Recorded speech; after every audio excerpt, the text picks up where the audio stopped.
মুফাজ্জল ইধার আও মুঝে বাল উঠা দো, তখন কিন্তু আপনার ওই বাল উঠাবেন না। না চুল মানে বাল মানে চুল, সেটা আমি জানি।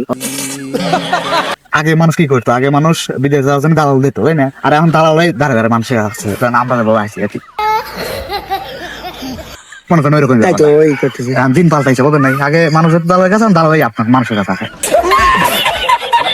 তো বিষয়টা হয়েছে কি, ওই একটা লোক লাগে, একটা বিদেশে একটা লোক লাগে, পার্শ্ববর্তী দেশ আমার ইন্ডিয়ায় লোক লাগে, বিশাল ধনী মানুষ, বুঝছেন, বড় লোক মানুষ। মুকেশ আম্বানির নাম শুনছেন? ইন্ডিয়ার মুকেশ আম্বানি 600 কোটি টাকার মালিক, বিশাল বড় লোক আর কি। হ্যাঁ, নাম শুনিনি। বিশাল ধনী মানুষ, তো ওনেই আমরা কাজ করি, ঠিক আছে। তার একটা লোক লাগে এখন, ওই তার মনে হয় বয়স মনে করেন 50-60 বছর, অর্ধেক চুল আপনার মতো পাকা আর অর্ধেক চুল কাঁচা, ঠিক আছে।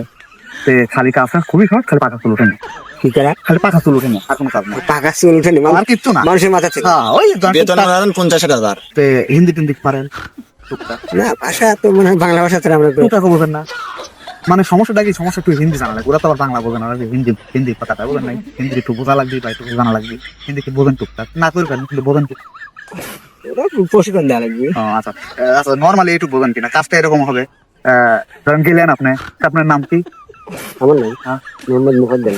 মুফাদ্দল বিশ্বাস। আচ্ছা, সে বললো যে মুফাদ্দল ইধার আও, মানে এরকম বললো যে মুফাদ্দল ইধার আও মুঝে বাল উঠা দো, তখন কিন্তু আপনার ওই বাল উঠাবেন না। না চুল মানে বাল মানে চুল, সেটা আমি জানি। ও আচ্ছা, তাহলে তো বোঝেন। তাহলে তো আপনার চলে।